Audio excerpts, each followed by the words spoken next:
29 breaking right now. We're following reports of a murder investigation in Hoover. CBS 42 News reporter Conan Gasquet live at the scene for us now. Conan, what do we know? All right, and Lee, Hoover police are on the scene here investigating a homicide. I'll let you take a look at the scene behind me. We're at the Cliffs at Rocky Ridge Apartments. I just spoke to a lieutenant on the scene here. He says they got a call around 3:50 this morning.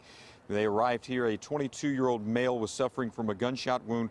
Paramedics were not able to revive him. At this point, they are still gathering information. They say they have no information on a suspect or a vehicle. There were no witnesses, but there were people here who heard gunshot wounds, and they confirmed to me that they are investigating this as a homicide. So again, Hoover police here on the scene continuing to gather information about this homicide that they are investigating at the Cliffs at Rocky Ridge Apartments. We're going to continue gathering information ourselves and pass along any updates we're able to get. Guys, back to you.